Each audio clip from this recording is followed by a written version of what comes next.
And I seek leave to move a motion relating to a conference with the House of Representatives as circulated. Is leave granted? Leave is not granted. Senator Lambie.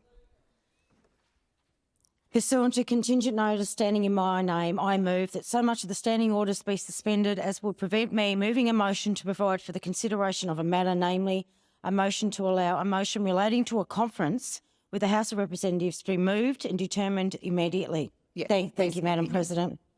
In September of this year, Senator David Pocock and I stood with first responders to ask Minister Burke to split 4 elements in the industrial relations legislation, what the government calls its Closing Loopholes Bill. The First Amendment will mean that federal police, paramedics and firefighters wouldn't have to prove that they have PTSD and go through that traumatic circumstances. The Second Amendment would protect victims of family and domestic violence from being sacked or discriminated against in their workplace. The third protects redundancy payments for workers or larger businesses that have become a small business due to insolvency. And the Fourth Amendment brings silica in line with asbestosis. These amendments should never have been put in an industrial relations bill in the first place, and it was a low-down act to do so. I'll call that out this morning. We had suggested and urged Minister Burke to split out these 4 uncontroversial elements so we could put these protections in place for vulnerable Australians. And we could do that this year because apparently it is so important, these areas, when it comes to PTSD and domestic violence, apparently according to the Greens and the Labor Party. We kept asking the Minister to do the right thing and he keeps stubbornly refusing to the point where he doesn't even come speak to us pretty much now.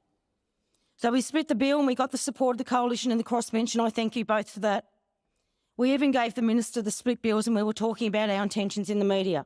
In the last Senate sitting, we brought the bills on and they passed and the government didn't vote against them. They were silent. That's right, they were silent. God forbid, wouldn't that look bad on social media, eh?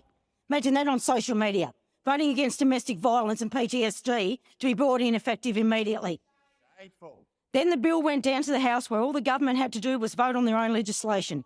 And Senator Pocock and I were hoping and I was praying that the Minister and the government would finally wake up to themselves and do the right thing, instead of worrying about right of entry, which is to start on the 1st of January, because apparently right of entry for any union member, for any union, is more important than PTSD, more important than domestic violence, more important than silicosis.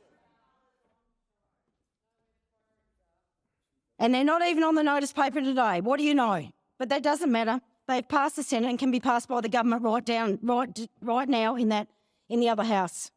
So today we are asking the Senate to seek a conference between the Senate and the House, because it seems that the Minister's not big enough or man enough to man up and get this resolved. I mean, it should be damn embarrassing for the government that we've had to go to this extent to get this done. That is where we're at today. This conference allows the chambers to seek agreement on a bill when the procedure of exchanging messages fails to promote a full understanding of the issues involved.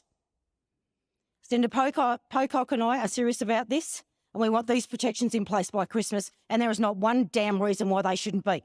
Not one reason. Apart from you using those 4 things as hostages, as using them as a hostage, so you can get the rest of your bill done, which is absolutely shameful in itself. We all want what is best for the Australian people, and sometimes that means admitting your mistakes and fixing them. We're about to come into a fire season. We're going to be heavily relying on those first responders. That's what we're going to be doing. But you don't want to give them some relief before Christmas time so they can stop fighting a bureaucratic system that I can assure you, take it from somebody that knows not only destroys you as a person, but destroys your family and those around you. And that's what it does. It is time to stop making these sort of people, and our first responders and the people like the AFP, prove that they have PTSD from their jobs. This is beyond a joke, and you should be ashamed of yourselves. So now I'm calling for that. That's what I'm calling for.